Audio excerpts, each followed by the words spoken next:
സർക്കാർ ജില്ലാ ആശുപത്രിയിലെ ICU ബെഡുകളുടെ എണ്ണം വളരെ പരിമിതമാണ്. അത് മന്ത്രി തന്നെ ദുരുപയോഗിക്കുന്നത് പാവപ്പെട്ടവരോടുള്ള ക്രൂരതയാണെന്ന് KPCC vice president VT Balram.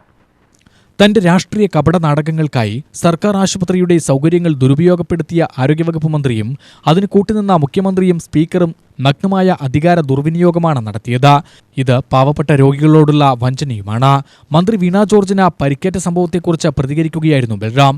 ഫേസ്ബുക്കിലെ ബൽറാമിന്റെ വരികൾ ഇങ്ങനെയാണ്: സർക്കാർ ജില്ലാശുപത്രിയിലെ ICU ബെഡുകളുടെ എണ്ണം വളരെ പരിമിതമാണ്.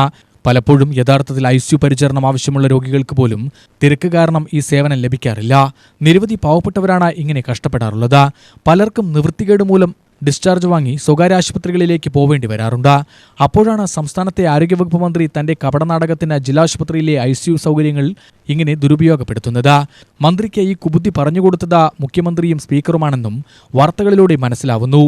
റെയിൽവേ സ്റ്റേഷനിലെ 1ാമത്തെ പ്ലാറ്റ്ഫോമിൽ കരിങ്കൊടി പ്രതിഷേധം നേരിട്ട മന്ത്രി അതിനെല്ലാം ശേഷം വന്ദേ ഭാരത് ട്രെയിൻ കയറാനായി 3ാമത്തെ പ്ലാറ്റ്ഫോമിൽ എത്തിയപ്പോൾ മാത്രമാണ് സ്പീക്കറുമായും മുഖ്യമന്ത്രിയുമായും ഫോണിൽ ചർച്ച ചെയ്ത് ഇങ്ങനെയൊരു നാടകത്തിനായി തയ്യാറായത്. ഈ ജനദ്രോഹം ചർച്ച ചെയ്യാൻ കേരളം തയ്യാറാവണമെന്ന് ബൽറാം കുറിച്ചു. UTV news, Palakkad.